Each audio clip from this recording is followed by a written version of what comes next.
मारुति पापा, अब हम प्रधान हो गए बानी हो तो काव करी। देखत ना कि हमारे नाव के नारा चारों ओर लागत बा। सुना सुनावा।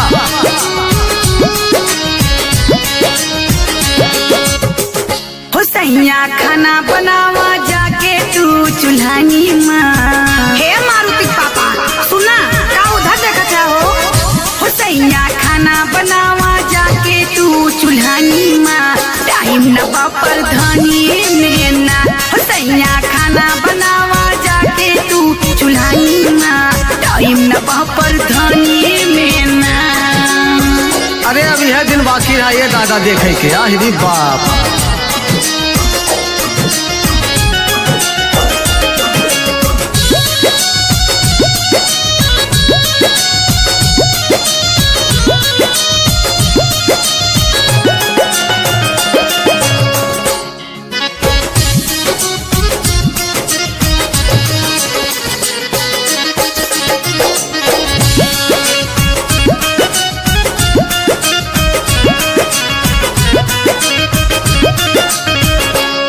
से शादी कई के लैला चौका बर्तन खूब करैला। जब से शादी कई के लैला चौका बर्तन खूब करैला। अरे बाप।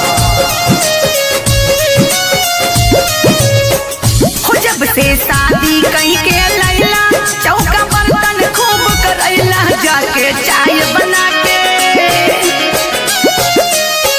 हो जाके चाय बना के ले आवा तू दलानी माँ। टाइम न बापर धनी में ना हो सैया खाना बनावा जाके तू चूल्हानी माँ। टाइम न बापर धनी में ना। अरे जाना और हाँ अब घर के काम नहीं कर पाए जाना। अरे दादा तब क्या करी कमवा।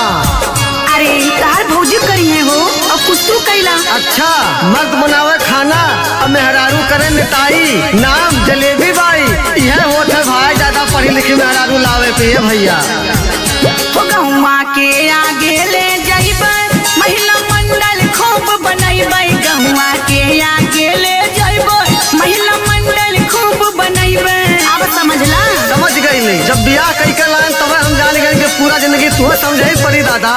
हो गहुआ के आगे ले जाइबे महिला मंडल खूब बनैबे। अब तो रहबे हम तो अरे सुनबा तो हो अब तो रहबे हम तो हरदम यही पिलानी माँ।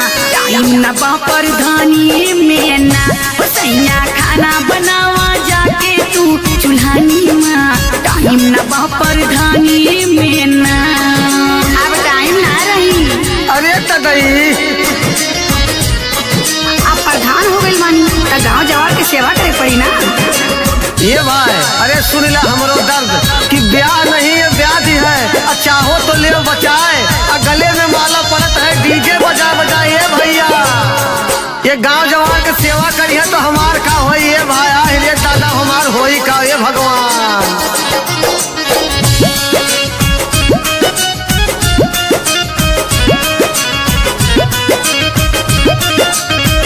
हो जब से शादी कहीं के लैला ABCD खूब पढ़ैला। जब से शादी कहीं के लैला ABCD खूब पढ़ैला।